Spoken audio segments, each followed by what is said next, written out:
ప్రస్తుతం మనం ఉన్నాము అయోధ్యలో ఉన్నటువంటి రామ్ సేవాపురంలో. ఇక్కడ రామ మందిర నిర్మాణానికి సంబంధించి కొన్ని కీలకమైనటువంటి ఘట్టాలు ఉన్నాయి. నాకు కుడివైపున రామ మందిరానికి సంబంధించి మహాద్వార ఇక్కడ నిర్మాణం అవుతోంది. మహాద్వారాలని ఇక్కడే చెక్కుతున్నారు. అనురాధ టింబర్ అసోసియేషన్ హైదరాబాద్కి చెందినటువంటిది. ఆ తర్వాత ఇప్పుడు నా వెనకాల కనిపిస్తున్న దగ్గర ఇప్పుడు రామ జన్మభూమికి సంబంధించి విగ్రహ ప్రాణప్రతిష్ఠ కోసం, రామ మందిర ప్రారంభోత్సవం కోసం వచ్చేటువంటి భక్తులకి సామాగ్రి అంటే వారికి అవసరమైనటువంటి ఆహార సామాగ్రి ఇది అందుకు సంబంధించినటువంటి ఇతర వస్తువులన్నీ ఈ గోడౌన్లో ఉంచారు. అయితే ఇప్పుడు మనం చూడబోతున్నాము రామ్ కథాకుంజ్, రామాయణానికి సంబంధించి రాముడి జననానికి ముందు ఏం జరిగింది, ఆ తర్వాత రామావతారం, ఆ రామావతారంలో రాముడు చేసినటువంటి ఆ ఆయనం, రాముడి ప్రయాణానికి సంబంధించి, దీంతో పాటుగా సీతతో కళ్యాణం, ఆ తర్వాత లంకకి వెళ్ళడం, ఇవన్నిటికీ సంబంధించినటువంటి బొమ్మల రూపంలో అంటే విగ్రహాల రూపంలో ఉన్నాయి. వాటన్నిటిని మనం చూడబోతున్నాము. రామ్ కథాకుంజ్లో రామాయణాన్ని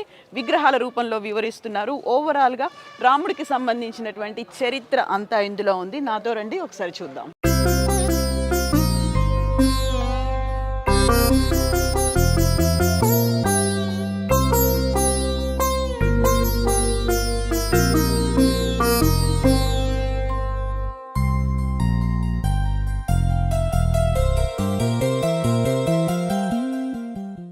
రామ్ కథాకుంజ్లో భాగంగా మొట్టమొదటగా ప్రారంభమవుతుంది మనకు ఎదురుగా కనిపించేది పుత్రకామేష్టి యాగం. దశరథ మహారాజు చేసినటువంటి ఈ యాగానికి సంబంధించినటువంటి విగ్రహాలు అనేవి కనిపిస్తాయి.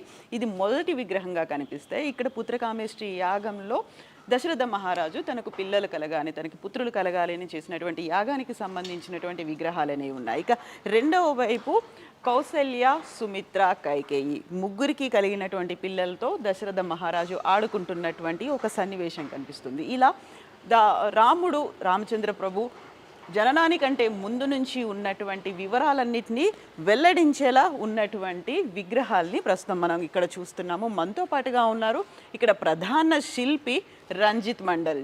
రంజిత్ मंडल जी, जय श्री राम। जय श्री राम। तो आपको कितना साल लगा ये सब बनाने में? इनको बनाने में हमको लगभग 10 साल लग गया। 2013 से शुरुआत हुआ है। हाँ। माननीय अशोक सिंघल जी के आदर्श से ये बना है। हाँ, अशोक सिंघल जी से। उन्होंने हमको लाए थे आसाम से जब हम कक्षा 8 में पढ़ते थे। तब से आप यही हैं? नहीं, तब से हम विश्व हिंदू परिषद में हैं, दिल्ली में थे। फिर 2002 में माननीय चंपत राय जी जो राम जन्मभूमि ट्रस्ट के मुख्य जो अभी महासचिव जी हैं, उनके साथ आ गए थे कारसेवकपुरम में। बाद में ये हमको नानाजी देशमुख जी ले गए थे गोंडा में, चित्रकूट में, कोई जगह काम में हमको दिया गया था। अंतिम में 2012 में कोई मीटिंग होने के बाद ये मूर्ति जब बना दिया गया, हाँ। तब पास हुआ है। तो ये किस मटेरियल से आपने ये सब बना दिए? ये इसमें है सीमेंट, सरिया, गिट्टी, स्टील तार, स्टील जाली, केमिकल। ओ, ये सब सीमेंट से बना हुआ है? सीमेंट, सरिया, गिट्टी, स्टील तार। स्टोन नहीं है, स्टोन जैसा नहीं नहीं, डायरेक्ट स्टोन नहीं है।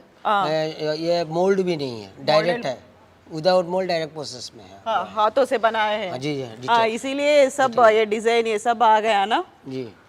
तो ये सब करने में आपको कितना साल लगा? 10 साल? हाँ, 10 साल लग गया। मैं अकेले करता था। हाँ।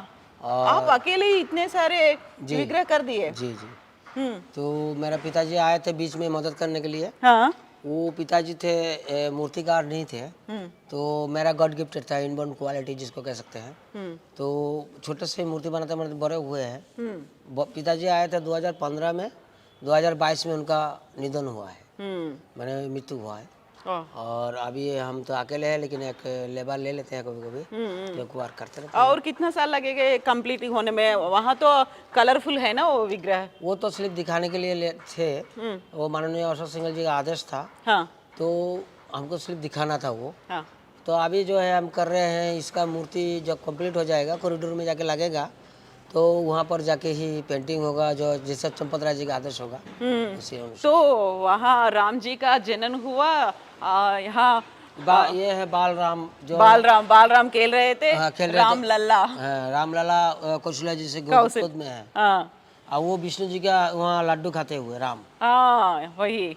सो విష్ణు దగ్గరున్న అక్కడ ఉన్నటువంటి ప్రసాదాన్ని తింటున్నటువంటి రామ్లల్లా బాలరాముడి విగ్రహంతో పాటుగా ఇక్కడ మనకు కనిపిస్తోంది రాముడు శ్రీరామచంద్రుడు చిన్నప్పుడు తన తల్లితో కలిసి ఆడుకుంటున్నటువంటి విజువల్స్ అనేవి. ఇందులో ప్రతి అంశాన్ని చాలా క్లియర్గా వివరించారు. ఇక్కడ రాముడు లక్ష్మణుడు భరత శత్రుఘ్నులు ఆశ్రమానికి వెళ్ళి అక్కడ అన్ని విద్యలు నేర్చుకుంటున్నటువంటి విజువల్ కూడా కనిపిస్తోంది. దీంతో పాటుగా అన్ని యుద్ధ విద్యలు నేర్చుకోవడం, ఆ తర్వాత అక్కడే అదే సమయంలో రాక్షస సంహారం, వీటన్నిటిని వివరిస్తూనే ఇక్కడ కీలకమైనటువంటి మరొక ఘట్టం కూడా కనిపిస్తుంది రామ లక్ష్మణులకు సంబంధించి వారిని. సో यहाँ पर कल्याण कहाँ पर है जी राम जी सीता मैया का कल्याण कहाँ पर है यहाँ? ये ऐसा एक्चुअली ये है पुष्प वाटिका, पहला दर्शन हुआ था। हाँ ये तो बाल वो ये तो पुष्प वाटिका है। जी, जी। हाँ ये बाल राम से शुरुआत हुआ, ये तारकाबाद हुआ, हाँ फिर सुबाहुबद हुआ, फिर अहिल्या उद्धार आया, अहिल्या उद्धार के बाद जानकी जी का सीता जी मैया का जन्म हुआ। ये सीता मैया का जन्म हो बनाया नहीं, अभी बनाना बाकी है मेरा। ये मिथिला में हुआ। जी जी जी। हाँ ये उनके हाल बोते समय गाय से हाँ तब ये उनका पतीला मिला था, हाँ और जिसमें से ये सीता जी का निकले थे। तो ఇక్కడ మనకి కేవలం రామ జననమే కాదు, సీతామయ్య జననం కూడా, జానకి మాత జననానికి సంబంధించినటువంటి వివరాలు కూడా ఉన్నాయి. సో ఇందులో ఇది మిథిలాకి సంబంధించినటువంటి అట్మాస్ఫియర్ని క్రియేట్ చేశారు. ఇక వెరీ ఫస్ట్ టైం రాముడు సీతను చూసేటువంటి దృశ్యం ఇక్కడ కనిపిస్తోంది. రామ లక్ష్మణులు వస్తూ ఉన్నప్పుడు సీత ఆ ఉద్యానవనం నుంచి రాముడిని చూసేటువంటి ఆ దృశ్యాన్ని ఇక్కడ వివరించారు. సో इसके बारे में बता दीजिए। हाँ, इसके ये है स्वयंवर सभा, जो जिसमें स्वयंवर। जी स्वयंवर में जो रावण भी आए थे, दूसरे देशों का राजा भी आए थे, और जनक जी है, इसमें जो वो रखा जाएगा, धनुष रखा जाएगा। धनुष रखा जाएगा। हाँ, तो उसी का एक दृश्य देने का प्रयास किया हमने, जो धनुष नहीं तोड़ पाया, इसी का एक सीन है, दिखाने का प्रयास किया है। ओके, ये यहाँ पर स्वयंवर के बाद हाँ, स्वयंवर के बाद ये है धनुष तोड़ने के बाद परशुराम जी के बाद साथ जो वार्ता हुआ था, हाँ परशुराम वार्ता में आया था, उसी का दिखाने का प्रयास किया है। ओके ओके, ये सब उसी का। हाँ, एक पार्ट है। हाँ। इसके ये है जो है दशरथ जी जो दुखी थे, 14 साल के लिए वनवास दिए थे।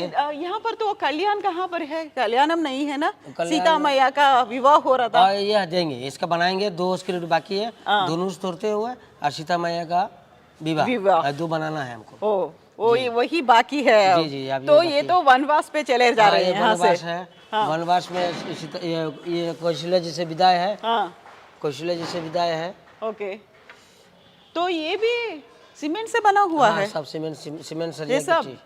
సో వనవాసానికి వెళ్తున్నటువంటి దృశ్యం ఇక్కడ కనిపిస్తుంది. అయితే సీతామయ్య అంటే ఆ రాముడు సీతకి సంబంధించినటువంటి ఆ కళ్యాణ వివాహానికి సంబంధించి ఇంకా అది కంప్లీట్ అవ్వలేదు. ఆ విగ్రహాన్ని కంప్లీట్ అయిన తర్వాత ఇక్కడ ఇన్స్టాల్ చేస్తారు. సో వనవాసానికి వెళ్తున్నారు, వెళ్ళేటప్పుడు నార చీరలు కట్టుకొని నార బట్టలు కట్టుకొని వెళ్తున్నటువంటి దృశ్యం అనేది ఇక్కడ కనిపిస్తోంది మనకి. वशिष्ठ जी से विदाई వశిష్ఠ జీ. సో అక్కడ వశిష్ఠ మహామునిని మహర్షిని కలిసినటువంటి విజువల్, గుహుడితో ఉన్నటువంటి విజువల్, తను నది దాటడానికి గుహుడు ఎలా హెల్ప్ చేశాడో నిషాద్ రాజ్ అంటారు. నిషాద్ రాజ్ చేసినటువంటి హెల్ప్ ఇది ఇక్కడ కనిపిస్తోంది, నదిని దాటడానికి చేసేటువంటి ప్రయత్నం. సో ఓవరాల్గా అయితే ఇక్కడ రామాయణానికి సంబంధించి ఇలా పెట్టాలి, ఏర్పాటు చేయాలి. సో ఇక్కడ రంజిత్ మండల్ గారిని తీసుకొచ్చి ఇక్కడ ఈ కాన్సెప్ట్ రామాయణాన్ని ఏర్పాటు చేయాలనే కాన్సెప్ట్ వచ్చింది విహెచ్పికి చెందినటువంటి మాజీ అధ్యక్షుడు అశోక్ సింఘాల్ గారిది. అందుకని ఆ అశోక్ సింఘాల్ గారి విగ్రహాన్ని కూడా ఇక్కడ ఏర్పాటు చేశారు. ఓవరాల్గా అయితే కంప్లీట్గా రామాయణానికి సంబంధించి ప్రతి ఒక్క అంశాన్ని దేన్ని మిస్ అవ్వకుండా ఏది ఇంపార్టెంటో దాన్ని అందులో ఏర్పాటు చేసినటువంటి वनगमन है। वनवास में जाते समय, चित्रकूट जाते समय, ये चित्रकूट विदाई लेते हुए ये भृगु ऋषि आश्रम में, भृगु ऋषि आश्रम में भी आए थे। ये वशिष्ठ नहीं, ये है वाल्मीकि आश्रम में भोजन, मतलब आहार, फलाहार की ये सीन है। अभी ये बनाएंगे यहाँ पर थाली बनाएंगे, फलाहार भी बनेगा जी। सो ये तो ये बाकी है जी। ये है आपका चित्रकूट बनेगा, इसमें जो हिरन उरन बनेगा, पंछी बनेगा, ये सब बनाएंगे इसका। सुवर्ण हिरन वो बनेगा। यहाँ दशरथ महाराज जी का निधन निधन है। हाँ, సో ఇక్కడ ఎవ్రీథింగ్ అనేది ఉంది. అక్కడ వనవాసానికి వెళ్ళిన తర్వాత అదే పుత్ర శోకంతో మరణించినటువంటి దశరథ మహారాజుకు సంబంధించి ప్రతి ఒక్క అంశాన్ని చాలా హృదయంగా ఉండేలా చిత్రీకరించారు. ఇక్కడ ఓవరాల్గా అయితే మనకి రామాయణానికి సంబంధించి ఎవ్రీథింగ్ ఉంది. సో ఈ విగ్రహాలని కితనే సారే మూర్తియా హై యహాं पर? मूर्तियाँ तो अभी प्रसंग के हिसाब से बनाया गया है। एक एक प्रसंग में 8-10 प्रसंग 8-7 ऐसे मूर्तियाँ बनते हैं, जिसमें से हमारा अभी तक टोटल मिला के 54 प्रसंग की तैयारी में है। अभी हमको कम से कम 90 से 100 तक जाना है। हाँ, आगे और भी 100 मूर्तियाँ चाहिए। 100 मूर्ति नहीं, 100 प्रसंग। ओके, प्रसंग चाहिए। सो टॉपिक्स है ना? ऐसा वो जैसे एक एक स्क्रिप्ट में हाँ, एक 7-8 मूर्तियाँ रहता है।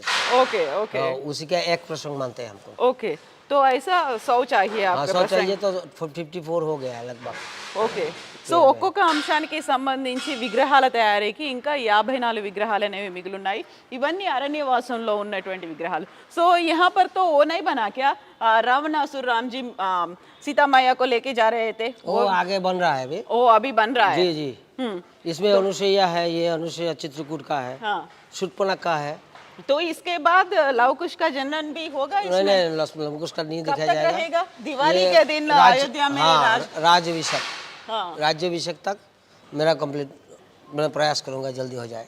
ఓకే రంజిత్ మండల్ జీ, జై శ్రీరామ్, జై సియారామ్. జై శ్రీరామ్. సో ఓవరాల్గా అయితే రామ జననం నుంచి రాముడి ప్రయాణం అంతా, తను చేసినటువంటి జర్నీ అంతా ఇందులో కనిపించబోతోంది. రావణాసురుడి వధ తర్వాత పుష్పక విమానంలో తిరిగి అయోధ్యకు చేరుకునేంత వరకు ఈ రామాయణ గాథ అనేది ఉండబోతుంది. ఇది రామాయణ్ కుంజ్కు సంబంధించి అయోధ్యలో కర్సేవాపురంలో ఉన్నటువంటి అందమైన అద్భుతమైన మూర్తులు.